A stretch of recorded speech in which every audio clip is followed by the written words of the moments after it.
ഒരു കോഴിക്കോടൻ രുചിയുടെ പുതിയൊരു വീഡിയോയിലേക്ക് എല്ലാവർക്കും സ്വാഗതം. കോൺഫ്ലേക്സും അവലും ചേർത്തിട്ട് 4 മണി ചായക്ക് ഒരു പലഹാരം ഉണ്ടാക്കുന്നതാണ് കേട്ടോ ഒന്ന് വീഡിയോയിലിട്ടിട്ടുള്ള റെസിപ്പി. ഇതാണ് കേട്ടോ കോൺഫ്ലേക്സ്. ഇത് ഡയറ്റ് ചെയ്യുന്നവർക്കൊക്കെ പാലിലോ ചുടുവെള്ളത്തിലോ ഇട്ടിട്ട് പുതർത്തിയിട്ട് കഴിക്കുന്നത് നല്ലതാണ് കേട്ടോ. അപ്പോൾ ഈ പൊടി ഉണ്ടാക്കാൻ വേണ്ടിയിട്ട് 3 ഗ്ലാസ് കോൺഫ്ലേക്സും 3 ഗ്ലാസ് അവലുമാണ് കേട്ടോ എടുത്തിട്ടുള്ളത്. ഇനി അവലും കോൺഫ്ലേക്സും ഒരു ചീനച്ചട്ടിയിലിട്ടിട്ട് നല്ലോണം ഒന്ന് വറുത്തെടുക്കുക. ഒരു 5-8 മിനിറ്റ് ഒന്ന് വറുത്തെടുക്കണം കേട്ടോ. ഒന്നിങ്ങനെ കൈയോട് പൊടിഞ്ഞ് കിട്ടുന്ന ഒരു പാകം വരെ വറുത്തെടുക്കുക. ഇത് എൻ്റെ ചെറിയ മകൻ ഡയറ്റ് എടുക്കുന്നുണ്ട്, അപ്പോൾ അവന് കഴിക്കാൻ വേണ്ടിയിട്ട് വാങ്ങിച്ചതായിരുന്നു കേട്ടോ.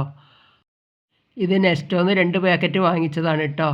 അതിലൊരു പാക്കറ്റ് മുഴുവൻ കഴിച്ച് തീർത്തു. പിന്നെ ഒരു പാക്കറ്റ് കഴിക്കാൻ മടിയായിട്ട് അവിടെ കുറച്ച് ദിവസം അങ്ങനെ ഉണ്ടായിരുന്നു. ഇപ്പോൾ ഇത് കൈകൊണ്ട് പൊടിക്കുമ്പോൾ പൊടിഞ്ഞ് വരുന്നുണ്ട്. ഇനി ഗ്യാസ് ഓഫാക്കാം കേട്ടോ. ഇനി ഇതിലേക്ക് 1.5 മുറി തേങ്ങ ചിരകിയെടുത്തിട്ടുണ്ട്. 4-5 ഏലക്കായ പൊടിച്ചെടുത്തിട്ട് പഞ്ചസാര കൂട്ടി പൊടിച്ചെടുക്കണം. പിന്നെ 8 ടേബിൾ സ്പൂണ് പഞ്ചസാര എടുത്തിട്ടുണ്ട്. പഞ്ചസാര മധുരത്തിനനുസരിച്ചിട്ട് കൂട്ടിയും കുറച്ചും എടുക്കട്ടോ.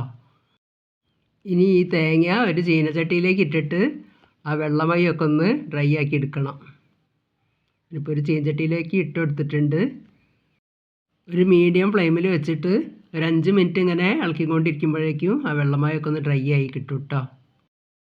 അപ്പോൾ വീഡിയോൻ്റെ ആദ്യം ഞാൻ പറഞ്ഞില്ലേ കഴിക്കാതെ വന്ന ഒരു പാക്കറ്റ് ബാലൻസ് ഉണ്ടായിരുന്നു എന്ന്. അപ്പോൾ അത് ഇങ്ങനെ ഇനി പൂത്ത് വെറുതെ കളയണ്ട വിചാരിച്ചിട്ട് ഞാൻ വിചാരിച്ചത് അവലിൻ്റെ കൂടെ വറുത്തിട്ട് ഇതുപോലൊരു മിക്സഡ് പൊടി ഉണ്ടാക്കിയാൽ എന്താന്ന്. അങ്ങനെയാണ് കേട്ടോ ഞാനിത് ഉണ്ടാക്കാൻ തുടങ്ങിയത്. ഇപ്പോൾ ഈ തേങ്ങയിലെ വെള്ളത്തിൻ്റെ അംശമൊക്കെ വറ്റിയിട്ടൊന്ന് ഡ്രൈ ആയി വന്നിട്ടുണ്ട്. ഇനി ഗ്യാസ് ഓഫാക്കാം.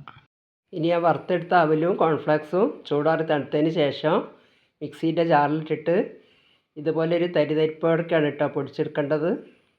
ഇതിപ്പോൾ 2 പ്രാവശ്യമായിട്ടാണ് കേട്ടോ പൊടിച്ചെടുത്തത്. ആദ്യം ഒരു പ്രാവശ്യം പൊടിച്ചെടുത്തിട്ടുണ്ടായിരുന്നു, അത് പിന്നെ വീഡിയോയിൽ പിടിച്ചിട്ടില്ല. ഇനി ആ പഞ്ചസാരയും തേങ്ങയും കൂടി മിക്സീൻ്റെ ജാറിലിട്ടിട്ട് ഒന്ന് കറക്കിയെടുക്കുക. ഇനി ആ തേങ്ങയും പഞ്ചസാരയും പൊടിച്ചതും ഏലക്കായ പൊടിച്ചതും ഈ പൊടിയിലേക്ക് ഇട്ട് കൊടുത്തിട്ടുണ്ട്. അത് ഞാൻ വീഡിയോയിൽ പിടിക്കാൻ വിട്ടുപോയതാണേ. ഇനി ഈ പൊടി ചീനച്ചട്ടിയിൽ ഒരു പ്ലേറ്റിലേക്ക് മാറ്റുക. അങ്ങനെ അടിപൊളി ടേസ്റ്റിലാണ് കേട്ടോ കോൺഫ്ലേക്സും അവലും ചേർത്തിട്ടുള്ള ഈ പൊടി ഇവിടെ തയ്യാറായിട്ടുള്ളത്.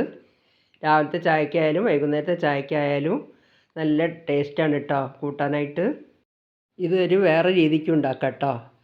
ഇത് വറുത്തെടുത്തതിന് ശേഷം ശർക്കര ഉരുക്കി ഒഴിച്ചിട്ട് നല്ലോണം ഒന്ന് ഇളക്കി മിക്സാക്കുക. അതിൻ്റെ കൂടെ തേങ്ങയും ഏലക്കായും ഇട്ടിട്ട് പൊടിക്കാതെ ഉരുളകളാക്കിയിട്ടും ഉണ്ടാക്കാം. സൂപ്പർ ടേസ്റ്റാണ് കേട്ടോ അതിനും.